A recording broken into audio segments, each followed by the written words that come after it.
Hey guys, welcome back to my channel. ఇది geography NCERT class 6లో 4th lesson అనమాట. Lesson పేరు వచ్చేసి మ్యాప్స్. ఫస్ట్ మనం మ్యాప్ అంటే డెఫినేషన్ చూద్దాము. మనం ఎర్త్ యొక్క సర్ఫేస్ని లేకుంటే ఎర్త్ ఎలా ఉందో ఒక ఫ్లాట్ సర్ఫేస్ మీద డ్రా చేసి చూపిస్తే అదే మ్యాప్ అంటాము. ఇది సింపుల్ డెఫినేషన్. నెక్స్ట్, ఈ మ్యాప్స్లో 3 టైప్స్ ఉంటాయి: physical maps, political maps and thematic maps. Physical మ్యాప్స్ని రిలీఫ్ మ్యాప్స్ కూడా అంటాము. ఫిజికల్ మ్యాప్స్లో అంటే మౌంటైన్స్, ప్లెయిన్స్, ప్లాట్యూస్ ఇట్లా ఫిజికల్ ఫీచర్స్ ఉంటాయి కదా, ఓషన్స్, ఇలాంటివన్నీ చూపించేదాన్ని ఫిజికల్ మ్యాప్స్ అంటాం. అంటే మెయిన్గా అవి దాన్ని చూపించడానికి యూస్ చేసేవి. నెక్స్ట్, పొలిటికల్ మ్యాప్స్ అంటే జనరల్గా సిటీస్, టౌన్స్, విలేజెస్, కొన్ని ఏరియాస్ అలా బౌండరీస్తో సహా అనమాట. అంటే ఇక్కడ వరకు ఉంది ఆంధ్రప్రదేశ్, తెలంగాణ, అలా బౌండరీస్ అలా చూపించేదాన్ని పొలిటికల్ మ్యాప్స్ అంటారు. నెక్స్ట్, థీమాటిక్ మ్యాప్స్ అంటే ఒక స్పెషల్ పర్పస్ మీద అనమాట. అంటే రైన్ఫాల్, ఇప్పుడు ఎక్కువ రైన్ఫాల్ ఏ ఏరియాలో ఉంది, ఏ స్టేట్లో అని చూపించడానికి కొన్ని కలర్స్ కూడా వేస్తూ ఉంటారు కదా. ఎక్కువ అంటే రెడ్ ఉండే దాంట్లో ఎక్కువ రైన్ఫాల్ పడుతుంది, ఎల్లో కొంచెం తక్కువ. సో అలా స్పెసిఫిక్గా రోడ్స్ కానీ రోడ్వేస్ ఎక్కడెక్కడ నుంచి ఎక్కడి వరకు ఉన్నాయి, రైన్ఫాల్, ఇండస్ట్రీస్, అలా స్పెసిఫిక్గా మనం దేని గురించి అయినా చెప్పాలనుకున్నప్పుడు థీమాటిక్ మ్యాప్స్ యూస్ చేస్తాం. సో ఇవి 3 టైప్స్ ఆఫ్ మ్యాప్స్ అనమాట. ఇదైతే కాంపోనెంట్స్ ఆఫ్ మ్యాప్స్. మనం ఈ మ్యాప్స్ డ్రా చేయడానికి మనకి ఏమేమి అవసరమైతాయి: distance, direction and symbol. First వచ్చేసి డిస్టెన్స్. మనం ఇక్కడ జనరల్గా మనకి ఎంత డిస్టెన్స్ ఉంటే అంత డిస్టెన్స్ డ్రా చేయలేము కదా. అట్లాంటప్పుడు మ్యాప్స్ డ్రా చేసి కూడా వేస్ట్, అంత ప్లేస్ మనం తీసుకోము. అవి చాలా పెద్దగా ఉంటాయి, దాన్ని మనం చిన్నగా ప్రిసైజ్ చేసి వేస్తాము. మనం జనరల్గా మ్యాప్స్ వేసేదే ఎందుకు, దాన్ని స్కేల్ని రెడ్యూస్ చేయడానికి. అది అంతగా ఉంటే మనం చూడలేం కాబట్టి, చూడడానికి మనం అంత పెద్ద ఫిజికల్ ఫీచర్స్ని లేకుంటే ఆర్కిటెక్చర్ని అవి చూడలేం కాబట్టి మనం కొంచెం చిన్నగా చేసుకొని దాన్ని మ్యాప్స్ చిన్నగా వేసుకుంటాం. ఇప్పుడు మన ఇండియా అంత పెద్దగా ఉంది కానీ మనకి ఈజీగా అర్థమయ్యేలా చిన్నగా చేసి చేసుకుంటాం. ఇది మెయిన్ అనమాట. టు రెడ్యూస్ ద స్కేల్ కేర్ఫుల్గా, అంటే రేషియో ఉంటుంది, అంటే ఎలా పడితే అలా వేయలేం కదా. అంటే for example India and Sri Lanka పక్కన ఉంటాయి, కింద ఉంటుంది కదా డ్రాప్ షేప్లో. మనం ఈ స్కేల్ ఏం చూసుకోకుండా ఇండియా పక్కన శ్రీలంక ఉంటుందని ఇలా వేయలేం కదా. శ్రీలంక చిన్నగా ఉంటుంది, ఇండియా పెద్దగా ఉంటుంది. సో స్కేల్ అనేది చాలా ఇంపార్టెంట్. ఎందుకంటే మనం కొన్ని డెసిషన్స్ తీసుకోనికి, ఏమన్నా అనలైజ్ చేయడానికి, ఏమన్నా తెలుసుకోవడానికి స్కేల్ అనేది చాలా ఇంపార్టెంట్. ఈ స్కేల్ డెఫినేషన్ ఏంటంటే ratio between actual distance on ground and distance shown on map. అంటే ఎంత, ఇప్పుడు 100 సెంటీమీటర్స్ని 1 సెంటీమీటర్ లాగా చూపిస్తున్నాం మ్యాప్లో, సంథింగ్ అలా స్కేల్ అనేది ఇంపార్టెంట్. ఈ example 1 centimetre on map show 5 kilometres. 1 centimetre 5 కిలోమీటర్స్కి ఈక్వల్, అలా ఎగ్జాంపుల్. ఇక్కడ small scale map, large scale map అంటే ఏంటో చూద్దాము. ఇక్కడ స్మాల్ స్కేల్ మ్యాప్ అంటే 5 centimetres on map show 500 kilometres and large scale map 5 centimetres on map show 500 metres.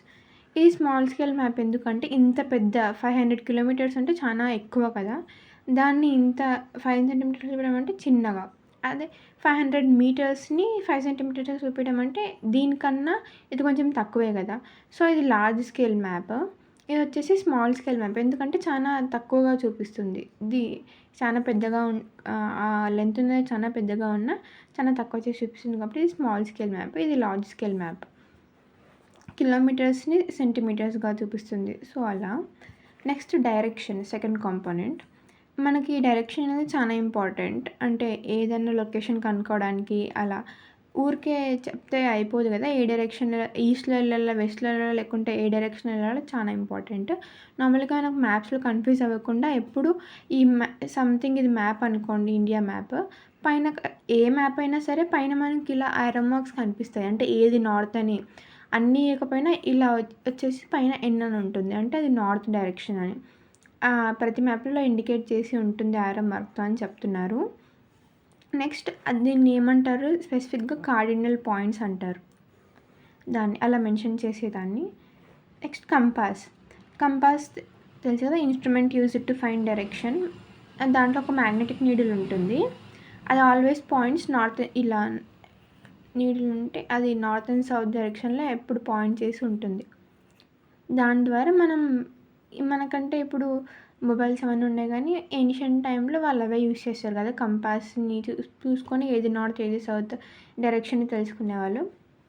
Next third component వచ్చేసి మనం ఏది ఎక్కడుందో చూపియడానికి సింబల్స్ ఈజీగా వర్క్ అవుతాయి. అంటే దాన్ని చూపియడం ఈజీగా ఉంటుంది. అంటే ఒక సింబల్ అన్నట్టు పెట్టుకుంటే మనకి ఈజీగా ఉంటుంది.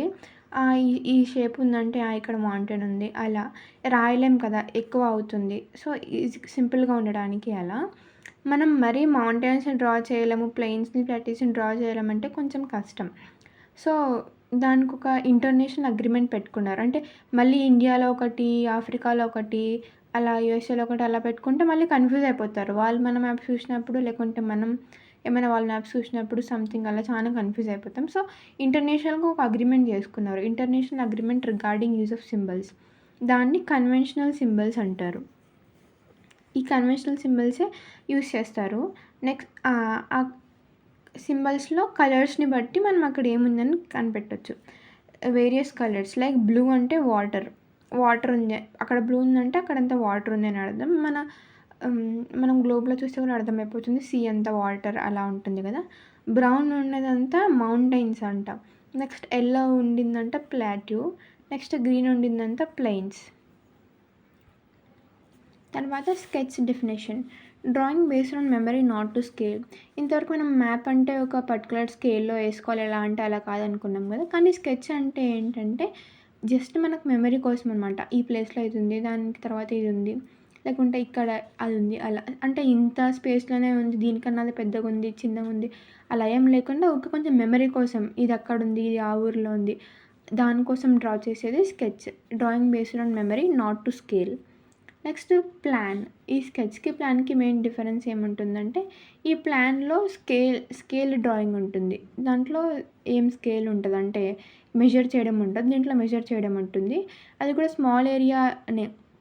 లైక్ దాంట్లో హౌసెస్ ఎన్నున్నాయి, బిల్డింగ్స్ లేకుంటే ఇన్‌ఫ్రాస్ట్రక్చర్ కాలనీ సంథింగ్ కాలనీ తీసుకుంటే, ఆ కాలనీ ఇన్‌ఫ్రాస్ట్రక్చర్ ఎలా ఉంది, హౌసెస్ ఎన్నున్నాయి, బిల్డింగ్స్ ఎన్నున్నాయి, అలా అదంతా డీటెయిల్‌గా చూపియడం ప్లాన్ అనమాట. ప్లాన్, స్కెచ్ రెండిటికి డిఫరెన్స్ అదే.